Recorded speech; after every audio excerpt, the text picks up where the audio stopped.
Hi అండి, అందరూ ఎలా ఉన్నారు? Welcome to my channel. ఈరోజు మ్యాటర్ ఏంటి అంటే గోధుమ పిండితో మనం పొంగనాలు ఎలా చేసుకోవాలో చూసేద్దామండి. దానికి కావాల్సినవి ఉల్లిపాయలు, కొత్తిమీర, పచ్చిమిర్చి అయితే మీ ఇష్టం అండి. చిన్నపిల్లలు తినే వాళ్ళైతే దాన్ని అవాయిడ్ చేయడమే బెస్ట్ అని నా ఉద్దేశం. అయితే ఇప్పుడు గోధుమ పిండిలో కాస్తంత పసుపు వేసుకోవాలి, కారం తగినంత వేసుకోవాలి. పచ్చిమిర్చి వేసిన వాళ్ళైతే మాత్రం కారం కొద్దిగా వేసుకోండి, ఎక్కువగా వేసుకోకండి.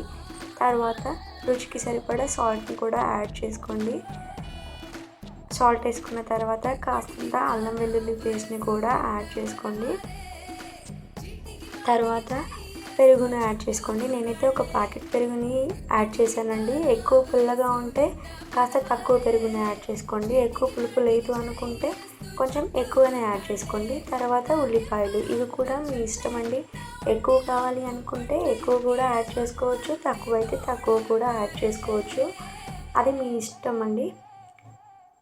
తర్వాత గరం మసాలా కూడా యాడ్ చేసుకోవాలండి. ఈ రెసిపీకి మెయిన్ ఇంపార్టెంట్ వచ్చేసి గరం మసాలా అండి. ఇది ఉంటేనే చాలా బాగా టేస్టీగా అవుతాయి. సో మెయిన్ థింగ్ ఇది. తర్వాత కొత్తిమీర, ఇది ఎంత సన్నగా తరుక్కుంటే అంత బాగుంటుందండి. సో సన్నగా తరుక్కున్న కొత్తిమీరని కూడా ఇందులో యాడ్ చేసేసేయాలి. కొత్తిమీరని యాడ్ చేసిన తర్వాత కాస్తంత పచ్చిమిర్చిని కూడా యాడ్ చేసుకోవాలి. నేనైతే పచ్చిమిర్చిని కూడా యాడ్ చేశానండి టేస్టీ కోసం. తర్వాత ఈ మిశ్రమాన్ని మొత్తం చేతితో కలుపుకోవాలి. ముందుగా వాటర్ని యాడ్ చేసుకోవద్దండి. వాటర్ని యాడ్ చేసుకోకుండా ముందుగా మిక్స్ చేసుకున్న తర్వాత కొద్దిగా వాటర్ పోసుకుంటూ తర్వాత మిక్స్ చేయాలి. ఇలా గట్టిగా ఉంటుంది కదా, తర్వాత కొన్ని వాటర్ పోసుకుంటూ దాన్ని మంచిగా మిక్స్ చేయాలి. ఫైనల్గా ఇలా దోశ బ్యాటర్ లాగా పిండి సిద్ధం చేసుకోవాలి.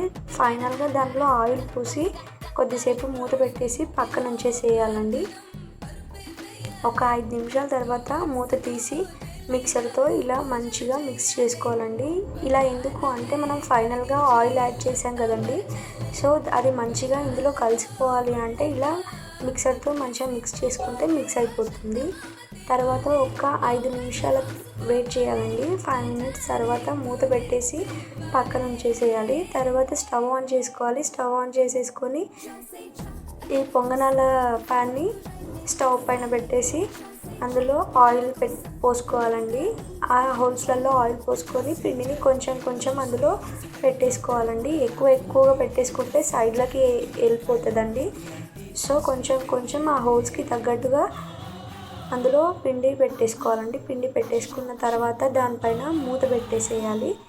తర్వాత మళ్ళీ ఒకసారి మూత తీసి చూసి మళ్ళీ పెట్టేసుకోవాలండి, మూత పెట్టేసుకోవాలి. తర్వాత మెయిన్ ఇంపార్టెంట్ థింగ్ అండి ఇందులో, ఈ ప్రాసెస్ అంతా కూడా సిమ్లో పెట్టి చేయాలి. హై ఫ్లేమ్లో పెట్టి చేసామనుకో కింద మాడిపోయే ఛాన్సెస్ ఉంటుందండి. సో సిమ్లో పెట్టి ఈ ప్రాసెస్ అంతా కంప్లీట్ చేసుకోవాలి. తర్వాత మూత తీసేసి ఇలా చూసుకోవాలి. ఇవి ఆల్మోస్ట్ కింద కాలినాయండి. సో దీనిని టీ స్పూన్తో రిటర్న్ చేసేసుకోవాలి. మంచిగా కాలితే అవి ఆటోమేటిక్గా తొందరగా రిటర్న్ అయిపోతాయండి. ఒకవేళ కాలలేదు అంటే మాత్రం అవి ఆ పెనంకి పట్టేయడం కానీ స్పూన్కి పట్టేయడం కానీ ఇలా ఇబ్బంది కావడం జరుగుతుంది. సో ఇదంతా సిమ్లో పెట్టి చేస్తాం కాబట్టి మంచిగానే కాలుతాయి. సో ఫైనల్గా ఇలా స్పూన్తో అన్నిటినీ రిటర్న్ చేసుకుంటూ ఉండాలి.